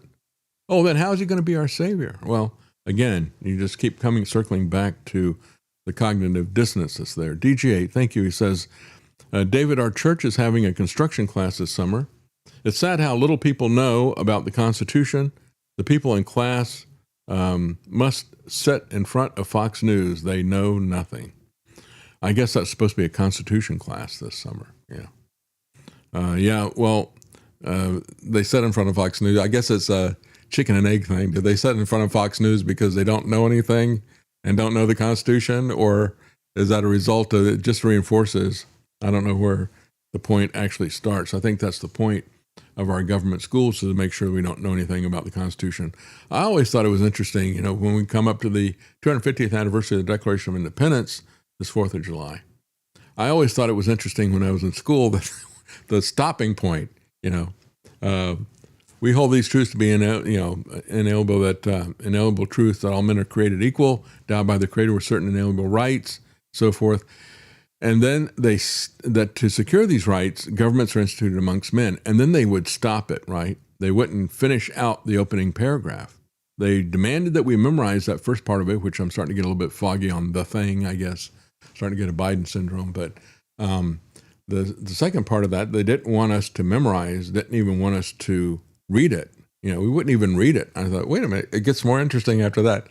That to secure these rights, it is the right and the duty of the people to alter or to abolish any government that becomes destructive of those. And again, I'm paraphrasing here, but that's the part they don't want you to read. And that was the essence of what they were doing in their declaration. They said, well, here's the situation. We have these rights from God. Government is there to protect those rights, but when it becomes abusive of those, when it becomes the problem, then we have the right and the duty to alter or to abolish that government. They don't want you reading that, not in school. They certainly don't want you memorizing that and regurgitating that to them. You had to do it for the first 2 lines, but not the rest of it. DJ8 says they also spouted out Massie, Green, and Good are rhinos. The people actually claim people like Stefanik, Graham, and Fine are constitutional heroes. People refuse to do any research on their own. Yeah, you're absolutely right. Well, we're going to take a quick break, and we will be right back. And when we come back, we're going to talk a little bit about the strange things that are happening in the Christian world. And it's the mixture of politics and Christianity in terms of what we're seeing from the Talarico wing on the left and the Hegseth wing on the right. We'll be right back.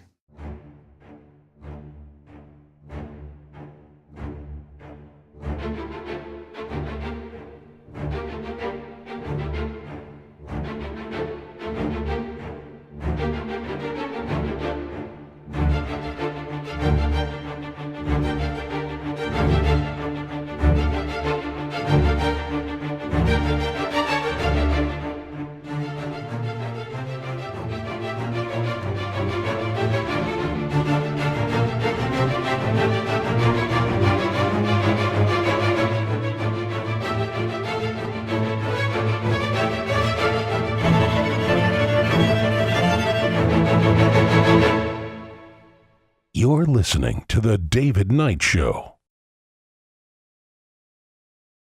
Hear news now at apsradionews.com or get the APS Radio app and never miss another story. Well, it's interesting. We had a big adjustment in the stock market on Friday. We had the market was down by 4%. Gold went down by 3%. For the week, Bitcoin was down 17%. I'm looking at this and saying, well, of course, silver was down also as well by a large percentage. But I'm looking at this and saying, so where's the money going? I mean, they're not buying stocks, they're not buying gold, they're not buying Bitcoin, they're not buying silver. Where's it going? Are these people putting their money in paper currency? I don't know. As one comment here, this is from Kitco, they said, sharp moves like this can feel decisive in the moment, but they don't necessarily change the bigger picture.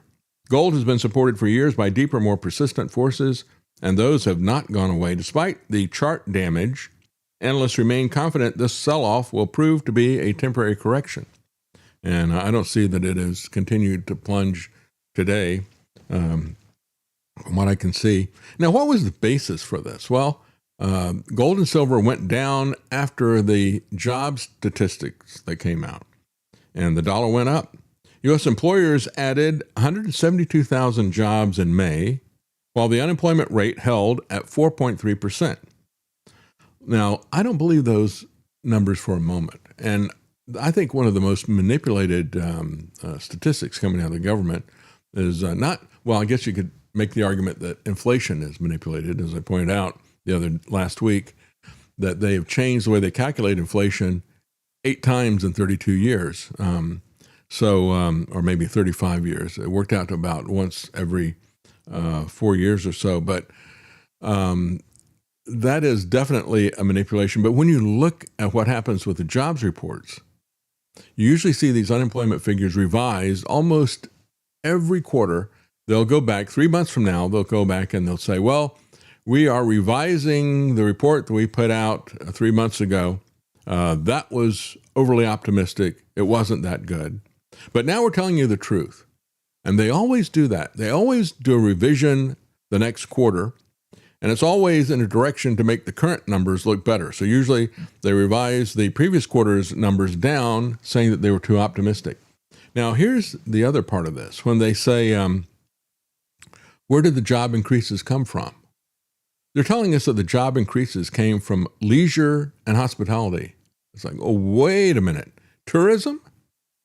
You know, when you look at what is happening with Vegas, it is circling the drain. And we just had actual reports from the travel industry talking about how travel to the United States has plummeted in terms of all the other countries. Nobody wants to come here. And it is killing Vegas. I don't see how they added 70,000 jobs. Tourism is not thriving that much. Leisure and hospitality, as people are worried about this recession that is increasing, as people are worried about the cost of travel and fuel, even if you're driving your car, and you look at what is happening with the soaring airline ticket prices, that to me looks fundamentally false. And I'm sure they're going to come back and adjust that in a quarter. So it said when you look at what's happening with oil, for example, it settled lower on Friday as well, as traders kept pricing some probability of a diplomatic path. Crude, however, is vulnerable to any headline suggesting the U.S.-Iran de-escalation. And so when you look at this, what they're saying is oil, gold, silver, stocks, you name it, Bitcoin, all of it, it's all vulnerable to any headline. It's all vulnerable to any lie that comes out of the mouth of Trump. This is the insanity of what's happening here. And so they're looking at the jobs growth that supposedly was so big, and yet most of it supposedly came from leisure and tourism. I'm not buying it. But Wall Street is brimming with bears after gold's breakdown and Main Street pessimism persists as inflation data takes center stage. So Wall Street is looking at this and saying, well, because we had so many jobs created, did we, or are they lying to us? Assuming that we had all these jobs created, that means that the Federal Reserve is not going to be raising interest rates to, or rather they might raise interest rates. They're not going to lower interest rates to keep jobs going.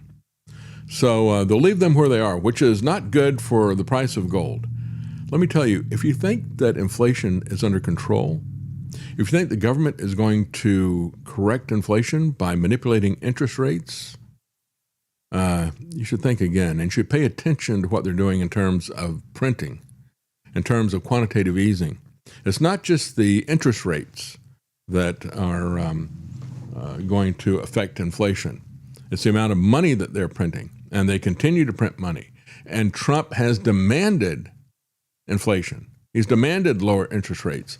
I don't know whether they're going to lower interest rates or not, but I can tell you inflation is going to be hitting us really big, and there's nothing the Fed can do about it in terms of this price inflation. I mean, they can create inflation with lowering interest rates and doing quantitative easing, printing money. They can do that very quietly and secretly, and nobody ever talks about it. The only thing they ever talk about is the interest rates. Well, let me tell you, there's also going to be price inflation because of what Trump is doing with the war and with energy costs and that type of thing. And they have absolutely no control over that. And I have seen that in my lifetime, and you have as well if you're of a certain age. You've seen that once that price inflation kicks off, they're pretty much helpless to do anything about it. Central bank gold buying has rebounded in April from a dramatic March sell-off. So the central banks aren't buying all of Trump's happy talk. Like the people on Wall Street, they're not captive to these headlines. They understand what's going on. So again, in March, there was the largest monthly gold sale off in years. And now that has turned around with a steep increase in purchasing that happened in the last month. But of course, all of this tanked because of a Labor Department must have had a PCR test on the labor market. Something as accurate as that. So gold is below a key technical support, whatever, if you put any trust in that. I think the reality is, if you look at our bankrupt government, if you look at the lies that they put out in terms of statistics, and if you look at what is baked in with this Trump oil embargo, many analysts see a buying opportunity. And again, if you want to start stacking gold like you're a CIA spy, place to go is to Tony Arterburn, and you can get there through davidknight.gold, and he will know then that you came through us. But you need to do something to help to establish this. And by the way, I don't think we're going to have time to talk about it today, but there is an excellent article from Jack Lawson that we're going to be cross-posting on our Substack today that talks about the value of having long-life storable food as a bartering tool. An excellent article. We'll probably talk about that tomorrow. I wanted to, before we get out of this, run out of time today, I want to talk about what is happening with both the left and the right in terms of these people who are wearing their Christianity on their sleeve, and it is a fake Christianity. In the case of Pete Hegseth, it's actually tattooed on him, on his arms. But Tallarico wears this on his sleeves. And what we're seeing here is in Austria, you have 1/3 of the cases in Austria for the transgender facility that is there in Innsbruck. 1/3 of them are minors. Folks, this is the suicide of the West. It is horrific what they're doing to children, mutilating them, sterilizing them. And of course, Tallarico and the left celebrate this stuff. They actually honor the mutilation of minors, and he honors the infanticide, the murder of children as well. It's basically an interesting mirror image, as I see it, of Pete Hegseth, who is celebrating the execution of non-combatants, people who were shipwrecked in the water. This guy is proud of that. He boasts about that. He's absolutely unashamed of his criminal actions. And it's kind of interesting. I won't get into the weeds of it, but there was a case of a Navy SEAL who died with a gunshot to his head, and his family felt that he'd been murdered. They showed Pete Hegseth, when he was still at Fox News, they showed him a picture of the guy, and he was sleeping, and he had his arms, hooked there.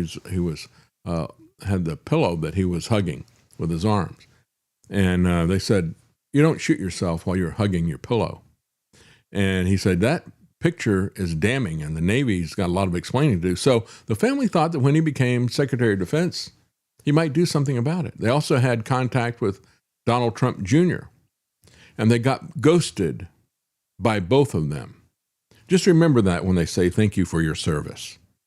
Think about how much they really appreciate it and want justice for you, as a matter of fact. And then when we look at the left, this is a couple who are YouTube influencers.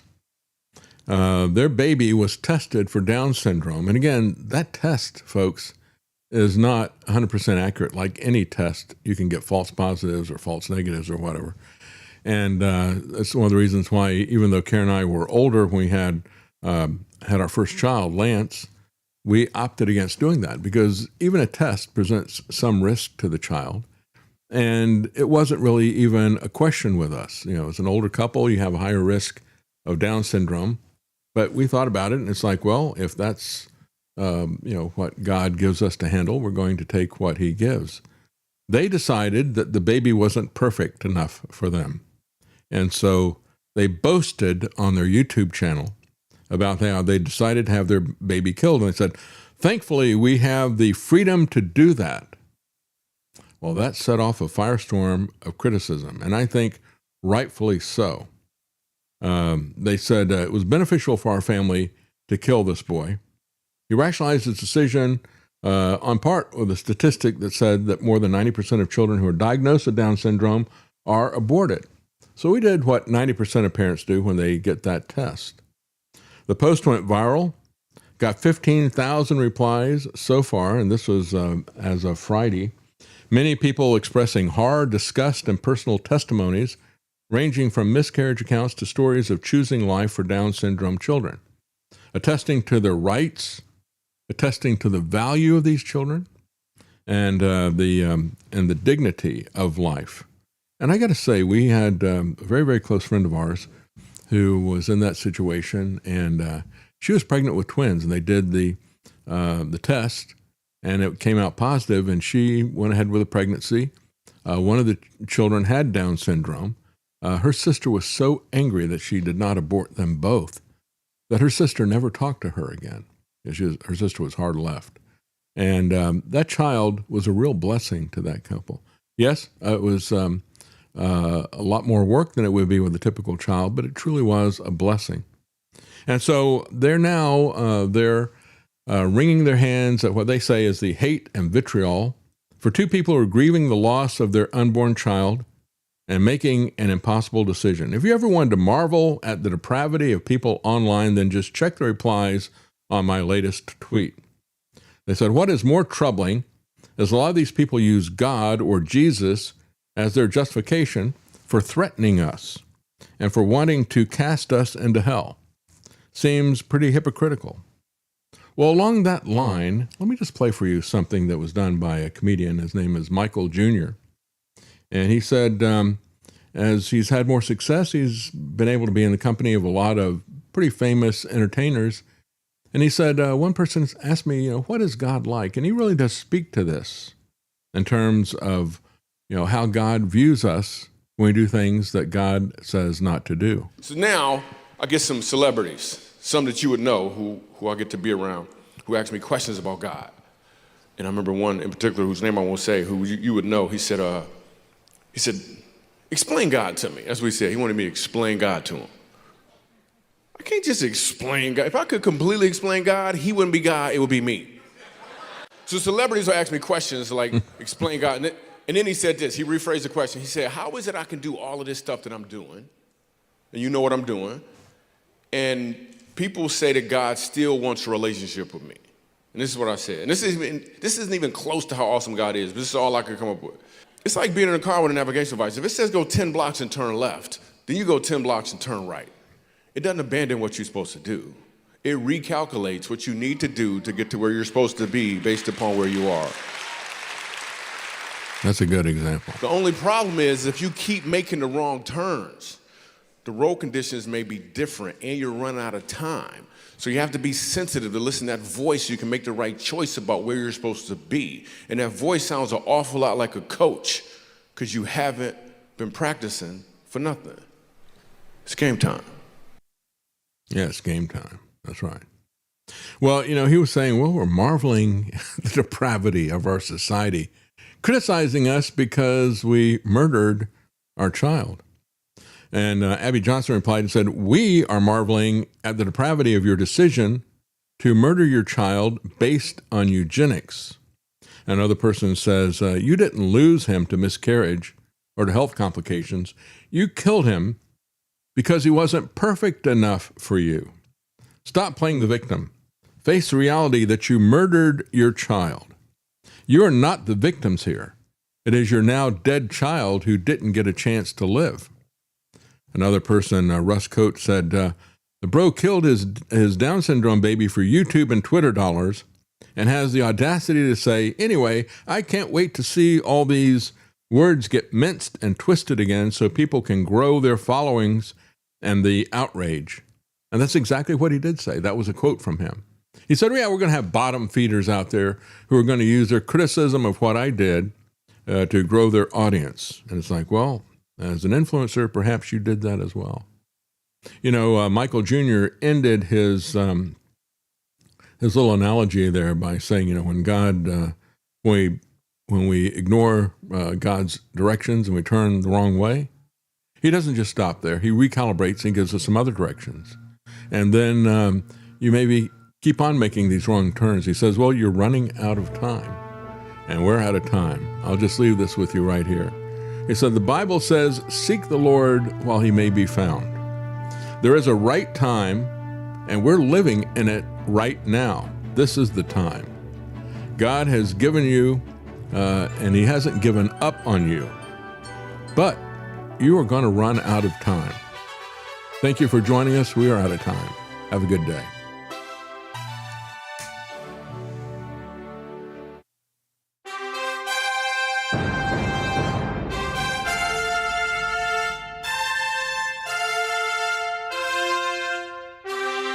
The Common Man. They created Common Core to dumb down our children. They created Common Pass to track and control us. Their Commons Project to make sure the commoners own nothing. And the communist future. They see the common man as simple, unsophisticated, ordinary. But each of us has worth and dignity, created in the image of God. That is what we have in common. That is what they want to take away. Their most powerful weapons are isolation, deception, intimidation. They desire to know everything about us while they hide everything from us. It's time to turn that around and expose what they want to hide. Please share the information and links you'll find at thedavidknightshow.com. Thank you for listening. Thank you for sharing.